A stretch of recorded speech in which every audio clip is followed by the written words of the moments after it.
the Peter Thiel Ross Douthat. Is it Douthat? Douthat conversation. Did you watch this? I did watch it. It's the interview with the New York Times guy, right? Yeah. What did you think about it? I thought it was good. I was surprised by the interviewer. I hadn't actually seen a interview done by them before. I thought he seemed about perfect at interviewing. And interviewing someone they disagree with. Apparently, I think he did a great job of like representing Peter well, while still and not trying to necessarily not trying to misrepresent Peter or get him to misrepresent himself, but call him out on shit and get his thoughts on it. I thought he did a great job. So that was my main perception. I didn't really have intent in the interview. I think there was like it went kind of viral. I think because a lot of people perceived Peter Thiel's like stuttering around certain questions as like him being caught off guard and guilty, but that's just kind of the way he talks. So I don't like I don't know. Yeah, that's my read.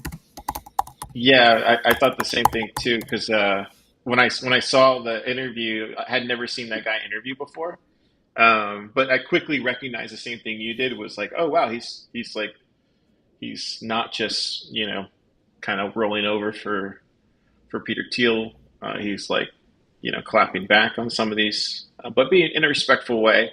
And then what was also interesting was, yeah, I thought it was kind of over, kind of, yeah, like you said, because Teal stutters a lot, and that's just how he talks. Like he's very, I don't know if that's autism or something, but it's just like his tick, kind of like Obama. Obama does go like Obama does that, but Teal does the, like he does these things. He just takes a long time to respond. We all have those little things in how we speak, right? Um, so I did think that was really interesting. The Antichrist thing, I think, was the other thing that got went viral. That people thought that he like was a Freudian slip or something. I didn't take it that way. I definitely thought. I thought what was more interesting was the, at least from what my take was more of the Christianity as being optional.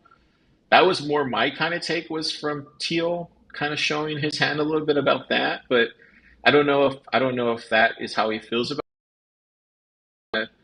Kind of maybe I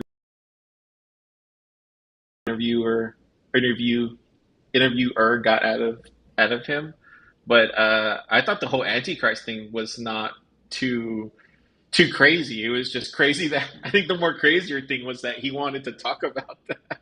He wanted to talk about that because no one ever wants to talk about that. That's just nuts. But like I thought that was kind of also kind of very Peter Thiel to want to talk about that, which was insane.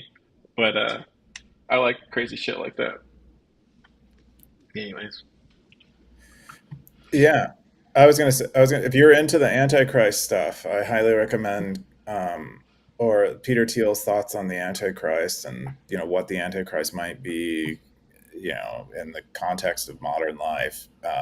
He did a 2-part interview with the Heritage Foundation out of Stanford. It's on YouTube. I shared it on Stacker.News. I think maybe like a year ago, maybe 6 months ago. I don't know, but he talks in depth about the apocalypse and the Antichrist. That's basically the two. It's like 2 hours worth of Peter Thiel's thoughts on that. So I highly recommend that if that's kind of what yeah, no, people no. I want think from I, this I interview think I got with his. Peter Thiel I this think I morning. got his gist. I think I got his gist of the Antichrist, which was basically like childhood's end, which is we just kind of become this, everything's easy, we just kind of roll over and die. It's a very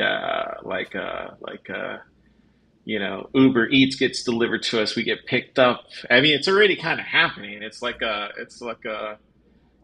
things get like, it's a very sloth kind of way of living. Everything gets healed, all diseases are cured.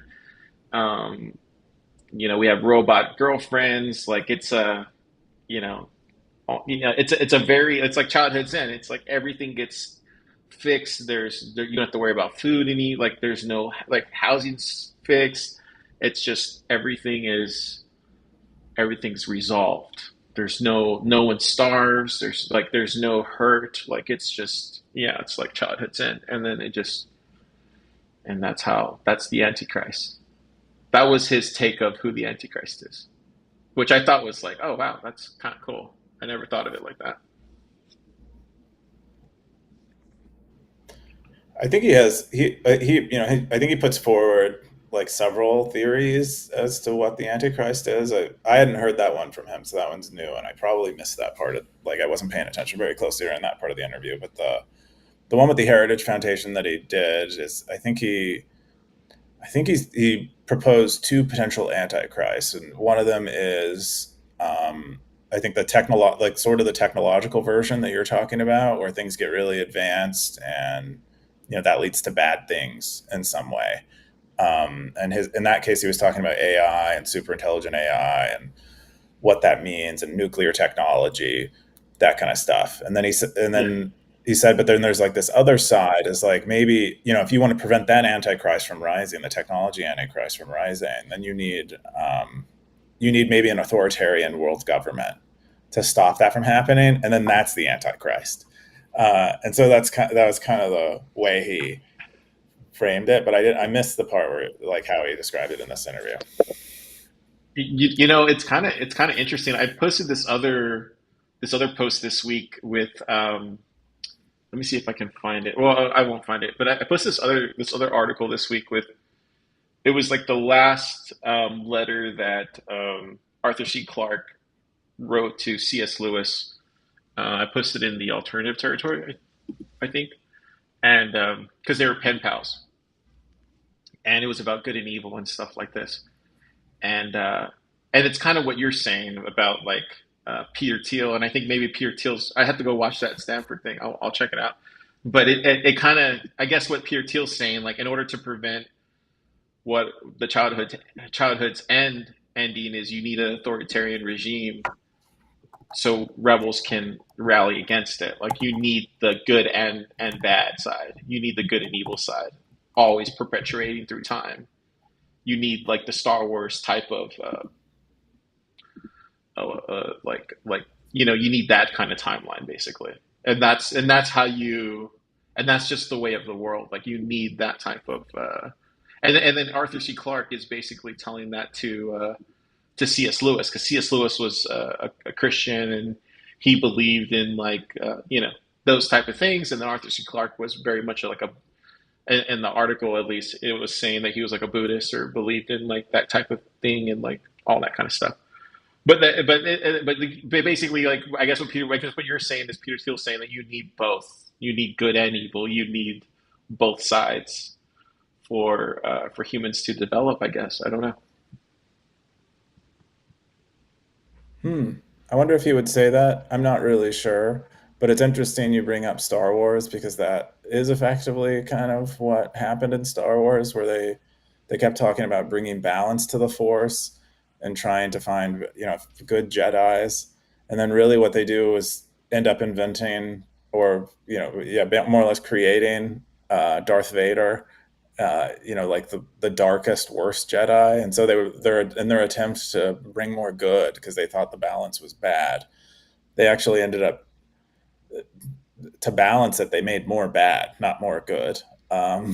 And so maybe you always end up in these quandaries like that. But I just thought that was Yeah, interesting. yeah. I don't know. As I get older, I'm realizing you do need good and evil in the world, and I don't mean that like in a bad way. I just mean that I'm realizing as I get older, there's you just can't control that.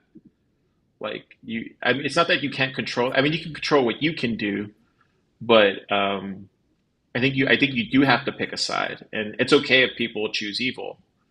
Um, you just gotta have to have the balance of like, are you on the good side or the bad side? And I choose good, but it's okay if other people choose evil, or if people are in the middle. That's okay too. That's what I've come to or even to those other people, they see you and they see that you're evil, so like you don't even know there's that thing too, right? Like, so there's that as well. It's fascinating, man.